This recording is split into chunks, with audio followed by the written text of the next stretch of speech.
बिस्मिल्लाहिर्रहमानिर्रहीम। अस्सलाम वालेकुम बेटा। अच्छा, हम लोगों की जो एलिमेंट्स ऑफ सी लैंग्वेज है उसके बारे में डिस्कशन लास्ट 2 लेक्चर्स में भी हमने की थी। बेसिक टाइप्स हमने देखी थी वेरिएबल्स की, इंटीजर की। आज हम इंटीजर डाटा जो है इसे थोड़ा सा डिटेल में देखते हैं। इंटीजरल डाटा, इंटीग्रल डाटा या इंटीजर डाटा जब हम बात करते हैं तो इसका क्या मतलब है। अब एक चीज़ याद रखिएगा कि जब भी आपके पास वर्ड इंटीजर आएगा या इंटीग्रल डाटा आएगा तो इसका मतलब बड़ा सिंपल है। इसका मतलब क्या है? Numeric value. जब आपके पास वेरिएबल आएगा तो आप नहीं बता सकते वैल्यू क्या है। जब आपके पास फ्लोटिंग आएगा, फ्लोट पॉइंट आएगा, तो इसका मतलब है कि डेसिमल वैल्यू यानी कि इशारिये के साथ जो वैल्यू है। अब जब इंटीजर आएगा तो numeric value with no decimal point, यानी कि इसमें जब पॉइंट्स इंक्लूड हो जाएंगे, इशारिया इंक्लूड हो जाएगा, तो इसका मतलब है कि आपका जो वैल्यू है वो फ्लोटिंग वैल्यू हो गई है। इसके अंदर पॉजिटिव इंटीजर भी हो सकते हैं और नेगेटिव भी हो सकते हैं। नेगेटिव इंटीजर के साथ हम माइनस का साइन लगाएंगे, जबकि पॉजिटिव इंटीजर के साथ अगर कोई सिंबल ना भी हो तो हम अंडरस्टूड होगा कि वो पॉजिटिव। नेगेटिव के साथ नेगेटिव लगाना लाजमी है, पॉजिटिव के साथ पॉजिटिव हो तो भी ठीक है, और अगर कोई सिंबल ना हो तो भी ठीक है। वो दोनों सूरतों में पॉजिटिव रहेगा। अब बेटा इंटीजर डाटा की जो टाइप्स हैं उसमें पहली इंट डाटा टाइप है, उसके बाद शॉर्ट डाटा टाइप है, इंट फॉर इंटीजर, उसके बाद अनसाइंड इंट डाटा टाइप है, लॉन्ग डाटा टाइप है और अनसाइंड लॉन्ग डाटा टाइप है। अब इसके बारे में हम थोड़ी सी डिटेल देखते हैं। ये जो डाटा टाइप्स हैं ये इनके अंदर है क्या क्या। तो सबसे पहले हम देखते हैं कि इंट डाटा टाइप क्या है, इंटीजर डाटा टाइप क्या है। तो बेटा जो डाटा टाइप इंटीजर वैल्यू को रिप्रेजेंट करती है उसे हम कहते हैं इंट डाटा टाइप। इसका मतलब है कि ये सिर्फ नंबर्स को स्टोर करती है विदाउट एनी फ्रैक्शनल पार्ट। जिस तरह 11 एक नंबर है, जिस तरह 10 एक नंबर है, जिस तरह 25 एक नंबर है। अब इसके अंदर जो मेमोरी है वो 2 और 4 बाइट्स की होती है। ये जो मेमोरी साइज ऑक्युपाई करती है इंट डाटा टाइप, पहली ये इंटीजर वैल्यू के लिए होती है। इंटीजर वैल्यू में नंबर्स आते हैं जिनमें फ्रैक्शनल पार्ट नहीं होता, और इसका जो स्टोरेज है वो 2 और 4 बाइट्स है। और ये स्टोरेज मेमोरी में डिपेंड करती है कि आप कंप्यूटर कौन सा यूज कर रहे हैं और कंपाइलर कौन सा यूज कर रहे हैं, यानी कि इस बेस पे या तो 2 होता है या 4। उसके बाद है short data type. Short data type का नाम से ही पता चल रहा है कि फॉर शॉर्ट वैल्यूज। अब देखें इसकी जो रेंज है, पहले तो मेमोरी के अंदर ये सिर्फ 2 बाइट्स लेगी, और दूसरी इसकी रेंज -2⁻15 से लेके +2⁻15-1। ये -32768 से लेके 322,767। अगर 15 होता तो यहाँ पे 8 आना था, लेकिन यहाँ पे -1 करने से 67 बच गया हमारे पास। तो ये इसकी टोटल कैपेसिटी है जहां तक ये इंटीजर वैल्यू आ सकती है। उसके बाद है unsigned data type. Unsigned data type is used to store only positive integers. हमने पहले पढ़ा था कि इसके अंदर हमारी जो इंट डाटा टाइप है उसके अंदर वैल्यूज जो है वो पॉजिटिव और नेगेटिव दोनों हो सकती हैं, इंटीजर डाटा टाइप जो है। लेकिन जब हम उसकी स्पेसिफिक टाइप अनसाइंड की बात करते हैं तो इसके अंदर सिर्फ और सिर्फ कौन सी वैल्यूज आती हैं? पॉजिटिव वैल्यूज आती हैं। इसका मेमोरी साइज भी 2 बाइट्स है, और वैल्यूज देखिए 2⁻16-1 स्टार्टिंग फ्रॉम 0। इसका मतलब है कि 0 से लेके 65535 तक ये जो वैल्यूज है इन्हें ये स्टोर कर सकती है। उसके बाद लॉन्ग इंट। अब देखिए लॉन्ग इंट है, ये लार्ज वैल्यू के लिए है, ये किसके लिए है? लार्ज वैल्यू के लिए। कौन सी वैल्यू? पॉजिटिव भी और नेगेटिव भी। तो ये आपको वैल्यूज बताई गई हैं, नेगेटिव यहाँ से लेके पॉजिटिव यहाँ तक, इसके अंदर बहुत ज्यादा वैल्यूज आती है, जिसकी वजह से हम कहते हैं कि ये लॉन्ग इंट डाटा टाइप है हमारा। उसके बाद है unsigned long int data type. अब ये सिर्फ और सिर्फ ये भी देखिए अनसाइंड लॉन्ग इंट अगर सिंपल था तो वो पॉजिटिव और नेगेटिव दोनों को स्टोर करता था।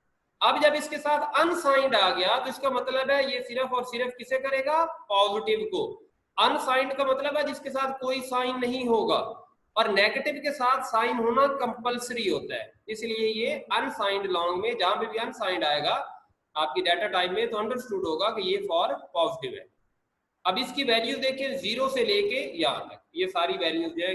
वहां पे हमारे पास लॉन्ग इंट में नेगेटिव से पॉजिटिव थी, लेकिन यहाँ पे 0 टू पॉजिटिव है क्योंकि इसके अंदर अनसाइंड है, नेगेटिव वैल्यूज इंक्लूड नहीं होंगी। उसके बाद बेटा नेक्स्ट हमारे पास है फ्लोटिंग पॉइंट डाटा टाइप। अब देखिए फ्लोटिंग पॉइंट का बात आ गई तो मैंने आपको बताया था कि जहां पर भी फ्लोटिंग आएगा numeric values with decimal point, कि वहां पे पॉइंट्स की बात आ जाएगी। इसे रियल टाइम डाटा भी कहते हैं और इसके अंदर दोनों पॉजिटिव और नेगेटिव इंटीजर्स होते हैं। अब पहली जो 5 स्लाइड्स हमने पढ़ी हैं इंट डाटा टाइप की वो खत्म हो गई। अब नेक्स्ट स्टार्ट हुआ है what is floating point data. अब ये नया टॉपिक है। वहां पे बात थी कि कोई पॉइंट्स वैल्यू नहीं होगी, और फ्लोट में हम कह रहे हैं कि इसमें पॉइंट्स के साथ वैल्यू लाजमी होगी, या आप दूसरे लफ्जों में कह लें कि ये वैल्यू होगी ही पॉइंट्स वाली, फ्रैक्शन वाली। इसे हम रियल डाटा टाइप कहते हैं और ये पॉजिटिव और नेगेटिव दोनों के लिए काम करती है, या दोनों वैल्यूज इसमें इंक्लूड होती हैं। अब इसकी 3 टाइप्स हैं। पहला फ्लोट डाटा, फिर डबल डाटा और फिर लॉन्ग डबल डाटा। इसकी एक थोड़ा थोड़ा हम जो है वो डिटेल देखते हैं, अंडरस्टैंड करने की कोशिश करते हैं इसे। सबसे पहले है फ्लोट डाटा। तो हमने कहा कि फ्लोटिंग मींस पॉइंट्स या real values, memory size 4 bytes और रेंज 3.4 टू 10 की पावर 38 माइनस का और 3.4 10 की 38 प्लस का, यानी कि बिलो 0 से ग्रेटर 0। ये माइनस 10 की पावर माइनस 38 का मतलब है कि यहाँ से इस साइड पे 37 जीरोस, तो वो 0.0000000 समथिंग, यानी कि 0.0 से भी हम आगे डिटेल में बात कर रहे हैं। उसके बाद what is double data type.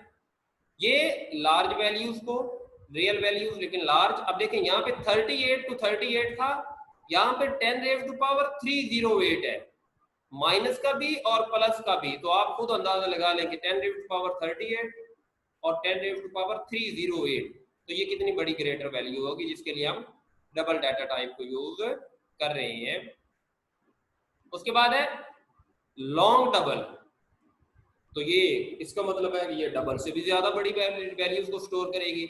Is use to store very large real values 10 bytes. अब हमें मेमोरी से ही पता चल रहा है कि इतनी ज्यादा मेमोरी ले रही है जितनी पीछे हमारी किसी भी वैल्यू ने नहीं ली। तो ये देखें 10⁻⁴932 से लेके प्लस के 4932, यानी कि 10⁻⁻⁴932 से 10 की पावर प्लस 4932। और ये वैल्यूज आपकी आप इमेजिन कर सकते हैं कि कितनी ग्रेटर वैल्यूज होंगी। तो 10⁻⁴938, तो ये वैल्यूज जो है हमारे पास यूज होती हैं इसके अंदर। ये 10⁻⁴ आपसे कैलकुलेट करके देखें तो मेरे ख्याल में तो कैलकुलेटर इसका आंसर स्पेसिफाई नहीं कर सकता, आपको ऑनलाइन चेक करना पड़ेगा। उसके बाद हमारी तीसरी बात है what is meant by overflow and underflow. हम पहले बात करते हैं what is meant by overflow. When a value is stored in a variable that is greater than its maximum range, that value cannot be stored in it properly. बात समझिएगा, when a value is stored in a variable that is greater than its maximum range, यानी कि जब हम variable को declare करवाते हैं तो हम वेरिएबल की रेंज स्पेसिफाई कर लेते हैं।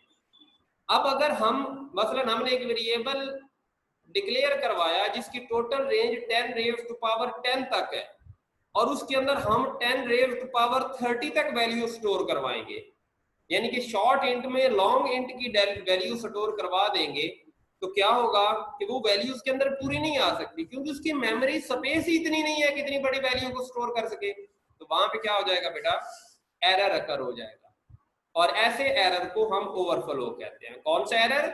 जब हम लो स्पेस वाले, लो मेमोरी स्पेस वाले किसी इंटीजर में या किसी वेरिएबल में बहुत बड़ी वैल्यू स्टोर करवाना चाहें तो वो वैल्यू उसमें प्रॉपरली स्टोर नहीं हो सकती, इसका मतलब है वो ओवरफ्लो हो जाती है।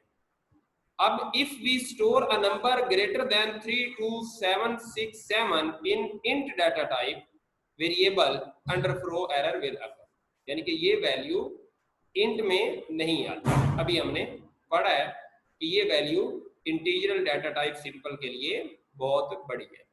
अब अंडरफ्लो उसके अपोजिट हो जाएगा, लेस देन इट्स मिनिमम, यानी कि एक वेरिएबल स्टार्ट हो रहा है 10 रेज़ टू पावर 2 से और हम उसके अंदर 10 रेज़ टू पावर 1 की वैल्यू स्टोर करना चाहें तो देखें ना, हमने बॉन्डिंग लगाई है कि यहां से लेके यहां तक। मसलन हम कहते हैं कि सरगोदा में हमारा जो रीजन है, हमारा जो एरिया है, वो सपोज करें आपका स्टार्ट होता है न्याजी हॉस्पिटल से और जाता है सुपीरियर कॉलेज तक, लेकिन आपने जो वैल्यू पिक कर ली वो आपने कर ली कचहरी रोड की, तो कचहरी रोड तो उस एरिया में ही नहीं है जो आपका एरिया है, जहां से आपका होल्ड शुरू होता है उससे भी पीछे कहीं जाके आपने वैल्यू स्टोर कर ली। तो ऐसी कंडीशन में अगेन बेटा क्या होगा, एरर अकर हो जाएगा, और ऐसे एरर को अंडरफ्लो कर। ओवरफ्लो क्या था कि आप लिमिट से, अपर लिमिट से बड़ी वैल्यू स्टोर करें, और अंडरफ्लो क्या है कि आप लोअर लिमिट से छोटी वैल्यू स्टोर करें। ये अब माइनस वाली वैल्यू इन डाटा टाइम में अगर हम स्टोर करें 32768 तो अगेन सेम हमारे पास ये प्रॉब्लम। अब इसको हमने अगर कोडिंग की फॉर्म में लिखना हो तो हम इसको देखते हैं कि अंडरफ्लो के लिए एंड ओवरफ्लो के लिए प्रोग्राम है 9.1 आपकी एक्सरसाइज बुक में। इंक्लूड conu.h, ये आपको पता है कि हैश हम किस लिए लगाते हैं, बड़ी डिटेल में हमने पढ़ा था इसके बारे में। उसके बाद इंक्लूड studio.h, एक्सटेंशन .h हम यूज कर रहे हैं। उसके बाद void main हम फंक्शन यूज कर रहे हैं, void main का मेन फंक्शन। यहाँ तक हमारा ये सिंटैक्स का पार्ट हो गया। अब ये हमारा बॉडी का पार्ट है, ये वाला सारा जिसके अंदर हमने प्रोग्राम लिखना है। ये है शॉर्ट टेस्ट वेरिएबल 3267। उसके बाद क्लियर स्क्रीन, ये हमने एक वेरिएबल दिया print if D test variable. अब हमने प्रिंट करके देख लिया।